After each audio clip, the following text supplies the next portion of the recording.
Assalamualaikum warahmatullahi wabarakatuh. Perkenalkan, nama saya Aji Susanto dari jurusan Manajemen Zakat dan Wakaf Fakultas Ekonomi dan Bisnis Islam UIN Raden Patah Palembang. Video ini adalah video lisan untuk memenuhi ujian komprehensif materi hafalan surat dan pemahaman KHOT. Jelaskan makna la ilaha illallah.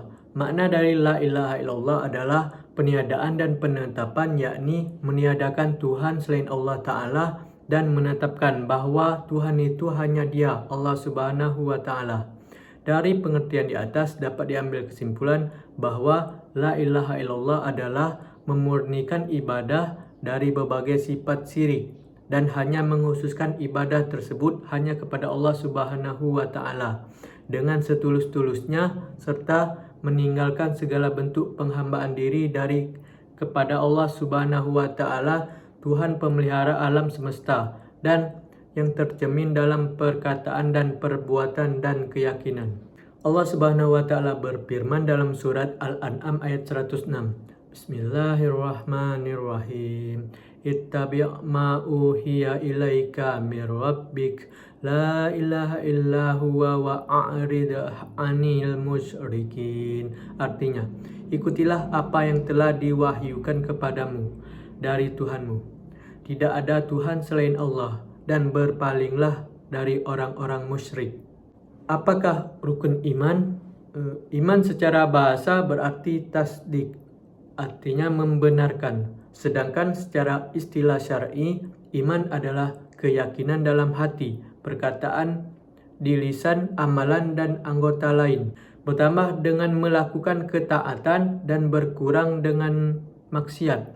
Para ulama salaf menjadikan amal termasuk unsur keimanan.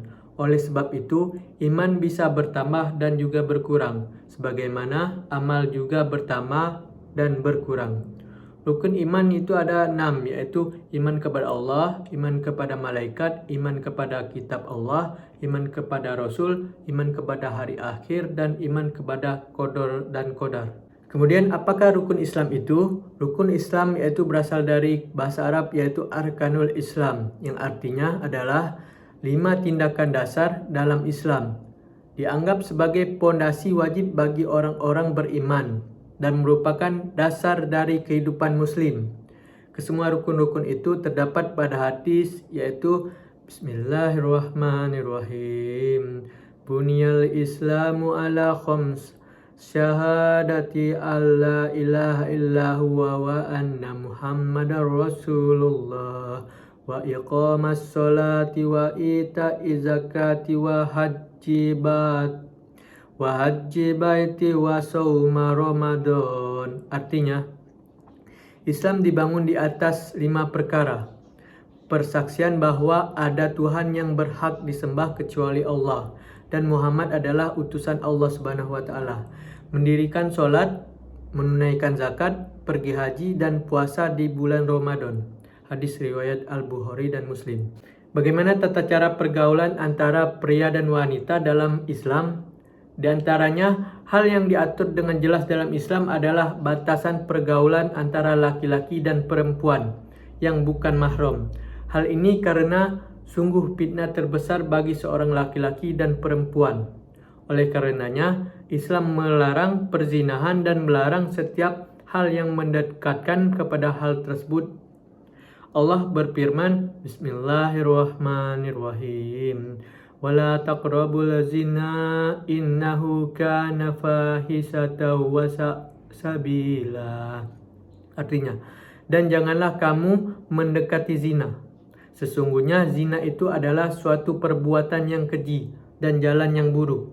Dan dalam upayanya menghindarkan setiap muslim dan muslimah terjatuh dalam dosa tersebut, maka Islam datang dengan membawa batasan-batasan pergaulan antara laki-laki dan perempuan yang bukan mahram, yang mana diantaranya adalah hal-hal berikut. Yang pertama adalah tidak saling memandang satu sama lain, yang dapat menimbulkan fitnah. Tidak menyentuh dan melakukan kontak fisik dengan lawan jenis yang bukan mahram. Tidak berdua-duaan di tempat yang kosong kecuali ada mahram. Tidak menyerupai lawan jenis dalam perkataan yang dapat menimbulkan fitnah bagi lawan jenis. tidak melakukan perbuatan yang dapat menimbulkan fitnah bagi lawan jenis.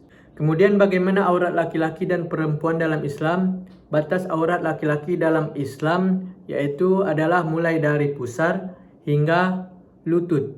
Jadi bagian tubuh laki-laki yang tidak boleh terlihat oleh orang lain selain mahram adalah mulai dari pinggang, area kemaluan, bokong paha hingga lutut. Selain itu, aurat tersebut juga tidak boleh terbuka saat sholat.